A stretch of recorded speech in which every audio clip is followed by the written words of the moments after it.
marami kang may sideline ka, tapos kumikita ka pa sa ano, para kanino ka ba nagtatrabaho? Para po sa magulang ko po. Bakit? Ano ba yung katayuan ng mga magulang mo ngayon?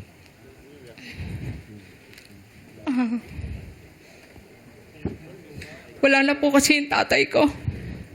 2 years nga po niya ngayon eh. 2 years po ni tatay ngayon. Tapos si nanay na lang po yung inaalagaan ko ngayon kasi may sakit din po siya, may Alzheimer po siya. Oh, mahirap yan ha? Simula po nagkasakit silang dalawa, ako na po yung umako sa responsibilidad nila. Paano yan? Sino tumitingin sa kay nanay mo? Yung ate ko po. Katulong mo naman yung ate mo. Opo. Yung ate ko po nakakatuwang ko sa pagbantay. Pagpapasok po ako, si ate po yung nagbabantay. Tapos pagdating ko po, uwi na po yung ate ko. Pero sa financial, katulong mo rin ba ate mo? Para sa nanay niya? Sa financial po, wala po. Solo ko lang po. May live-in partner po ako. Natutulungan niya po ako sa gastusin. Yes po. So yung may mga maintenance ng iniinom, syempre. Yes po. Kamusta?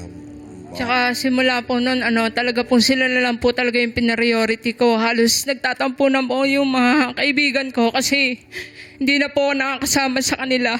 Pero mas pinili ko pa rin po makasama yung magulang ko at magtrabaho para sa kanila. Ikaw, at least ginagawa mo yung best mo. No? Nagkatrabaho ka talaga ng maayos, nagdadalawang trabaho ka pa para matulungan mo ang nanay mo. Kaya pa naman. Kaya po, kakayanin po. Yun. Kakayanin. Kayang-kaya po. Tama yan, More. Kung sakasakaling manalo ka ng 500,000 pesos, anong gagawin mo sa pera? Unang-una po, general check-up ko po yung mother ko. Pangalawa po, magtatayo po ako ng maliit na negosyo para sa ganun po, yung ate ko po hindi na po siya pumasok. Doon na lang po sila ni nanay sa bahay. Kahit sari-sari store lang po.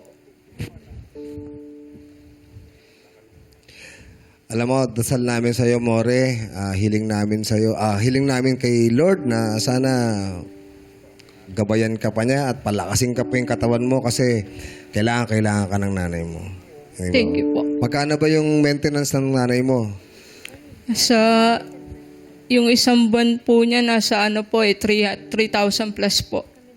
3,000 plus? Opo. O sige, sagutin ko na yung 2 buwan. Yun. Para naman Makatulong. makatulong, ha? Thank you po. Para makatulong sa'yo kasi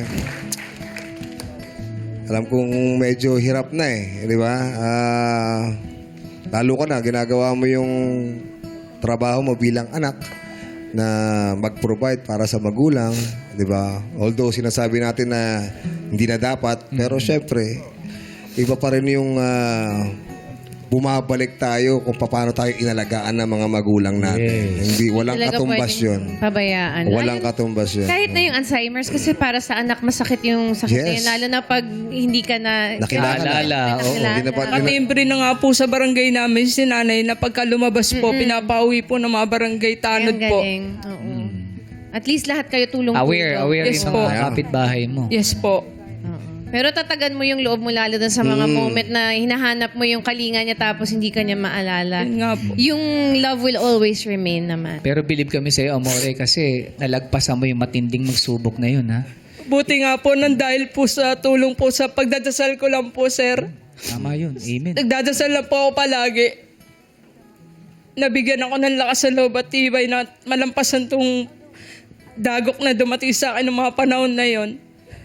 Sa awa naman po ng Diyos, okay naman po kami.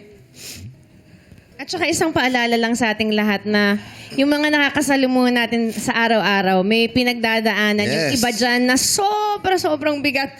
Kaya, be kind. Diba? Yes, tama. And baka naman, pag naging nyo si More, baka naman pwede konting tip naman. Diba? Para makatulong kay More. Actually, sa kanilang lahat. Hindi lang kay More. Sa kanilang lahat. Ito mga masisipag natin, mga nagpa-pump. Diba? Malaking bagay sa atin yan, lalo sa mga lahat ng may mga sasakyan. Okay.